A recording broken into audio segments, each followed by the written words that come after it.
Minggu kemarin, Presiden Prabowo Subianto sudah tiba di tanah air setelah 16 hari melanglang buana ke berbagai negara. Melihat sambutan pemimpin dunia terhadap presiden kita, alangkah bangganya kita. Tidak saja keren, tapi terasa sangat spesial.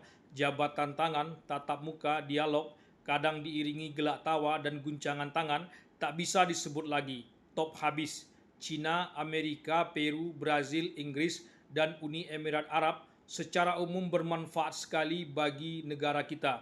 Investasi yang dibawa sekitar 300 triliun rupiah. Meski kritikan pesimisme tetap juga perlu untuk diperhatikan. Menjelang keberangkatan presiden di tanah air seperti sedang mendidih. Mafia kasus atau mafia peradilan terbongkar. Mafia judi online juga terbongkar. Mafia impor meski terkesan berbau politik juga terbongkar. Tensi politik pilkada serentak seluruh Indonesia sedang menaik pula. Sang presiden terlihat seperti berat hati meninggalkan tanah air. 2 kali beliau berpidato menjelang keberangkatan menyiratkan hal itu, langsung menghadap atau telepon langsung kalau ada apa-apa di tanah air. Beliau sebetulnya sangat tak suka untuk berangkat ke luar negeri. Benar saja mafia-mafia yang terbongkar menjelang keberangkatan sang presiden itu tak kunjung menemui ujung, akar atau muaranya. Makin ditelusuri makin dalam, bahkan makin kusut. Ujungnya tak bertemu, tapi sudah bertemu lagi dengan pangkalnya. Seperti sudah menyatu. Menko Polkam Budi Gunawan menyebut istilah darurat. Makanya sebentar lagi orang juga lupa dengan kedaruratan ini dan menunggu beberapa tahun lagi orang akan heboh lagi dengan mafia-mafia yang sama. Mafia-mafia lain yang terbongkar akan menimbunnya. Di Sumatera Barat, polisi tembak polisi dari jarak dekat. Polisi muda dan polisi tua. Rumornya akibat tambang, tapi polisi belum membenarkan hal itu. Sebabnya lain pula katanya, urusan pribadi. Anggota DPR heboh kenapa pelaku tak diborgol. Terlihat santai. Setelah itu baru diborgol bahkan dibotakkan. Selalu saja begitu. Tunggu heboh dulu baru sakset. Kalau tidak, santai saja. Belum lagi soal politik. Baru saja presiden berangkat, Wapres bikin laporan Mas Wapres. Publik heboh lagi. Mensesnek sampai bersuara, presiden tak masalah dengan program itu. Meski berat hati meninggalkan tanah air, tapi terlihat juga Presiden Prabowo seperti mengambil jarak agar lebih utuh melihat persoalan. Seperti sengaja pula sang presiden berangkat ke luar negeri itu. Dari jarak jauh, asik pula melihat persoalan yang sebenarnya.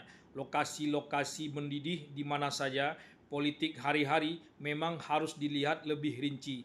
Asli dari perbedaan masing-masing kelompok harus juga ditemukan ujung pangkal dan muaranya. Tak hanya kasus-kasus besar itu, Presiden Prabowo ingin berdiri di atas semuanya guna menyelesaikannya.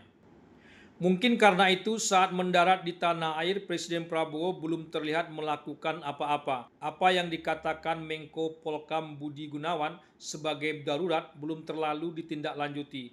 Beliau tak langsung masuk ke dalam situasi yang mendidih itu.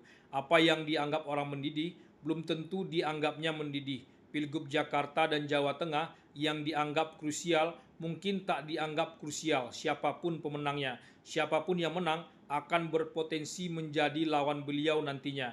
Itu pasti, termasuk Wapres Gibran sekalipun.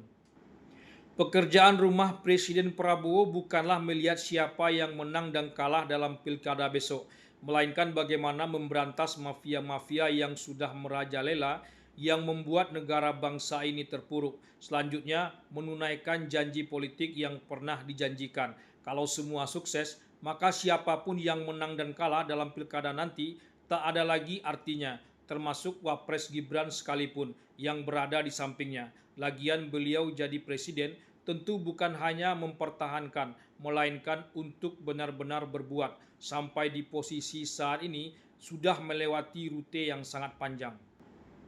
Presiden Prabowo benar-benar harus melampaui semuanya, termasuk melampaui prestasi Presiden Jokowi. Caranya hanya satu, harus lebih berhasil. Kalau gagal, jangankan gubernur di Jakarta dan Jawa Tengah yang terpilih, apalagi Wapres, gubernur yang berada di perbatasan saja akan sulit bagi beliau untuk melampauinya. Politik kita sudah masuk pada tahap politik rekam jejak, bukan lagi sekedar politik pencitraan belaka. Meski politik rekam jejak kadang masih harus dicitrakan juga, gagal dicitrakan berhasil, ditopang pula dengan angka-angka. Tapi itu bukanlah jalan politik yang akan ditempuh oleh seorang Prabowo setahu kita.